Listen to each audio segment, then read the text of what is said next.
আজকে আমাদের বাড়িতে লক্ষ্মী পুজো। দাঁড়াও দাঁড়াও, কিসের লক্ষ্মী পুজো? অঘ্রাণ পৌষ মাসে যে ঘট প্রতিষ্ঠা করে লক্ষ্মী পুজো হয় সেই লক্ষ্মী পুজো। সকাল সকাল দেরি না করে ঠাকুরের সমস্ত বাসনগুলো ধুয়ে নিয়ে এবার যেটা করতে হবে সেটা হলো আমাদের কৃষ্ণ ঠাকুরকে ঘুম ভাঙাতে হবে।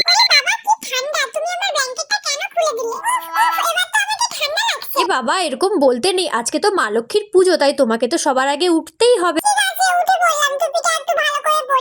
আচ্ছা বাবা, পরিয়ে দিচ্ছি। এই যে নাও, কত সুন্দর দেখো, পরিয়ে দিলাম টুপিটা। এবারে চলো আর বাদ বাকি কাজগুলো করে নি। প্রথমে দেখো এই যে ফুলটা তুলে নিলাম, আর আমাদের গাছে না এখন সবে কম কম ফুল ফুটছে, তাই দেখো অল্প করেই ফুল তুলে নিলাম। তার সাথে দূর্বা, তুলসী আরও তুলেছি, দেখো কলা পাতাও নিয়েছি আর আম পল্লব একটা নিয়েছি, তার কারণ আজকে লক্ষ্মীর ঘটের এই আম পল্লবটা চেঞ্জ করতে হবে। আর এদিকে দেখো সমস্ত জোগাড় যন্ত্র করে আমি আতপ চালটা বেটে নিচ্ছি, কারণ যেহেতু সবকিছু নতুন করা হবে একটু আলপনা দেবো। নেক্সট পার্ট দেখার জন্য সাবস্ক্রাইব করে রাখো। চলো সবাইকে টাটা।